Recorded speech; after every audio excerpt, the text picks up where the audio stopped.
Hello, everyone, and welcome back to the Deep Dives. It's Wednesday, February 11th, 2026. And if you've been scrolling through the news this morning, you might be feeling a distinct sense of whiplash. I know I am. It feels like we're living in a moment of just massive contradiction. Absolutely. On one hand, you have the economic data, and we have a lot of it to get through today, and you see cracks, serious ones. Right. Retailers filing for bankruptcy. The job market is, well, it's not what we thought it was. But then you flip the page to the government's projections, and they're betting the entire house on an AI-fueled productivity boom. To save us from drowning in debt. It's a huge disconnect. So which is it? Are we crashing, or are we about to launch into some golden age of digital productivity? Well, that's what we're here to figure out. We have a massive stack of sources today. We've got the latest from the Bureau of Labor Statistics, a heavy-hitting report from the CBO, investment notes. And some genuinely wild court documents from Los Angeles. Oh, yeah. Our mission today is simple. We need to find the signal in all this noise, and there's a lot of noise. So where do we start? Let's start with a temperature check on the economy. For the last year, the buzzword has been soft landing. You've heard it, I've heard it. The Goldilocks scenario, right? Yeah. The Fed cools inflation without crashing the economy. Exactly. But looking at a report we pulled, that optimism isn't just fading, it's practically gone. The vibe on Wall Street has shifted. It really has. They're not talking soft landing anymore. The new phrase is a no-growth landing. So why the gloom? Where's this coming from? It starts with the consumer. We got the data on December control group retail sales, and they fell by 0.1%. Now, I know what you're thinking. 0.1%. That sounds like a rounding error. It sounds like nothing, but you have to pay attention to that specific metric. The control group is how economists strip out the noise.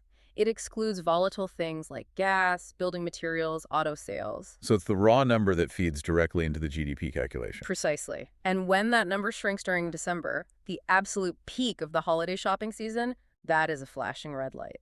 It tells us the average person is tapped out. They're just not spending.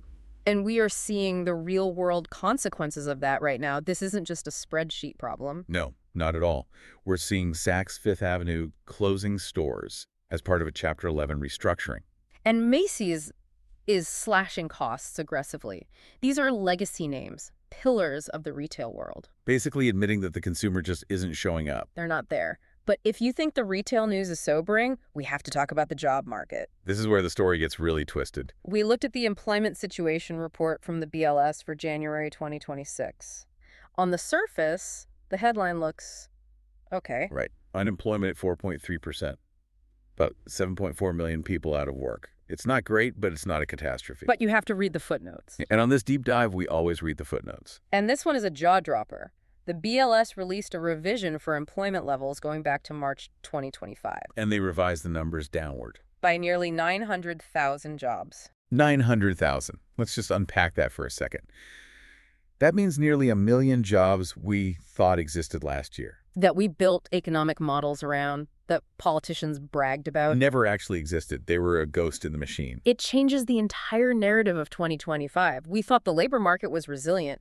Turns out it was significantly weaker. So you combine that massive revision with the retail slump, and suddenly you can see why the Federal Reserve is looking very nervous. The sources are all talking about a major pivot. The market is now pricing in at least 3 rate cuts in 2026. And the rumor is they might have to panic cut as soon as April, right? Exactly. They are terrified that this no-growth situation is going to slide into a technical recession. So that's the immediate reality. The economy's cooling, the consumer's tired, jobs aren't there. Okay, so let's zoom out, way out. To the government's ledger. This is where that contradiction I mentioned at the top really just smacks you in the face. We dove into the budget and economic outlook from the Congressional Budget Office, the CBO. And if you're squeamish about debt, you might want to cover your ears. The federal deficit for 2026 is projected to be, what, $1.9 trillion? $1.9 trillion. But the number that really keeps economists up at night is the debt held by the public. This year, it's hitting 101% of our GDP. 101%. Yeah. And the CBO says we're on track for 120% by 2036. To put that in context, that's higher than the record set right after World War II. So we're carrying wartime levels of debt in peacetime. And it's being driven by rising interest costs and mandatory spending, Social Security, Medicare. But here is the aha moment. How does the CBO think we're going to survive this? What is their plan? Believe it or not, their plan is robots. I'm not joking. It's really robots. The CDO report explicitly mentions that they are counting on generative AI to save the day. They have baked into their projections this idea that faster adoption of AI is going to skyrocket productivity. The logic is AI makes us more efficient, the economy grows faster, GDP goes up, and the debt becomes manageable. Think about the irony, though. We just established that the actual economy, the one with Saks Fifth Avenue, is slowing down. But the government's long-term survival strategy relies on a technology boom that hasn't fully materialized yet. They are betting the farm on an AI productivity miracle. And that leads us perfectly into our next source because it challenges that exact bet. Right. If the government thinks AI is going to save us, the smart money must be pouring into building AI, right? But, well, not exactly. We have a fascinating commentary here from Virtus Investment Partners that throws a big bucket of cold water on that whole AI infrastructure narrative. For the last couple of years, the story was simple. Build more data centers. Buy more chips. CapEx was the name of the game. But Virtus is saying, hold your horses. They believe AI spending is poised to slow down. Why?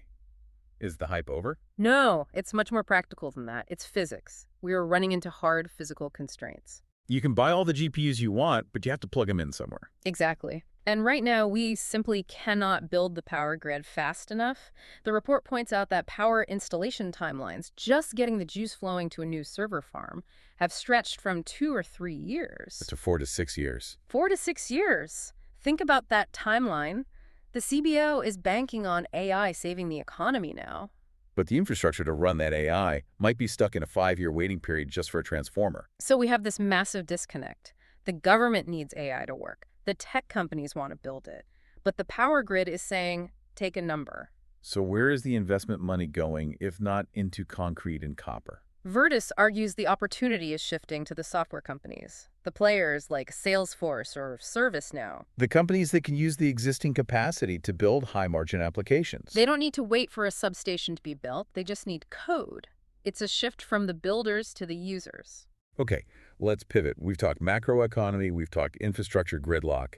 Now I want to take you into the boardroom for a specific example of how desperate companies are getting for growth. And we are talking about the media landscape, specifically the war for Warner Bros., Discovery, or WBD. If you thought Succession was dramatic, look at what's happening with Paramount, Skydance, and Netflix. We have a release detailing a hostile takeover attempt that is getting genuinely nasty. So give us the setup. Paramount Skydance wants to buy WBD, but Netflix is also sniffing around. So Paramount has taken the gloves off.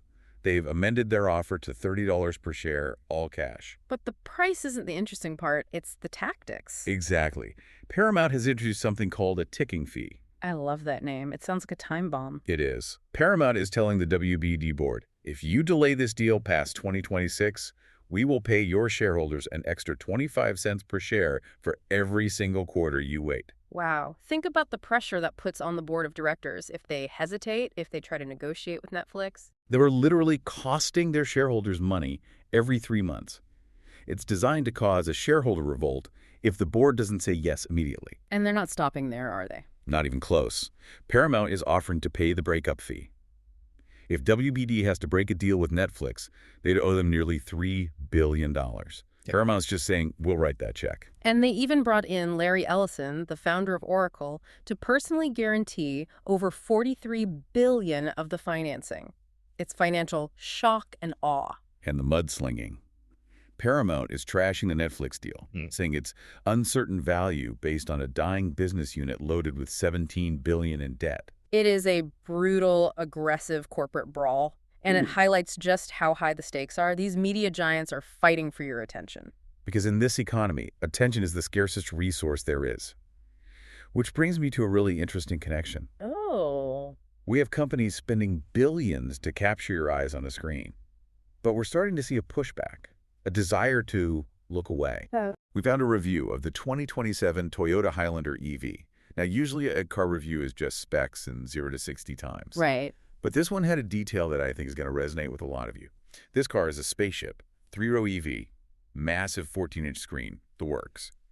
But the reviewer was absolutely ecstatic about one specific thing. Physical controls. Yes, physical controls. Toyota put real knobs for the volume, real clickable buttons for the HVAC. It sounds so simple, right? But think about the last 5 years of car design. Everything went to touchscreens. You had to dig through 3 submenus just to turn on your heated seats while doing 70 miles an hour. It was dangerous and, frankly, annoying. This feels like a turning point. We hit peak scream, and now we're realizing that tactile feedback, actually feeling a button click, is safer and better. For sure.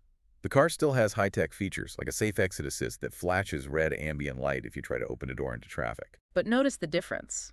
That technology is passive. It's there to protect you, not demand your attention. It's ambient intelligence versus the demanding intelligence of a tablet glued to your dashboard. I think this Toyota story is a microcosm of a bigger shift. We are tired of fighting our technology. We want it to work for us, not on us. And that sentiment is just exploding in the legal world, too. While Toyota is bringing back buttons to keep us safe, a massive trial in Los Angeles is accusing big tech of deliberately doing the opposite to our kids. Yeah, we're looking at reports on the landmark trial against Meta and Google. The plaintiff lawyer, Mark Lanier, is not holding back. He's using language we usually reserve for drug cartels. He's comparing big tech to big tobacco. The core accusation is engineered addiction.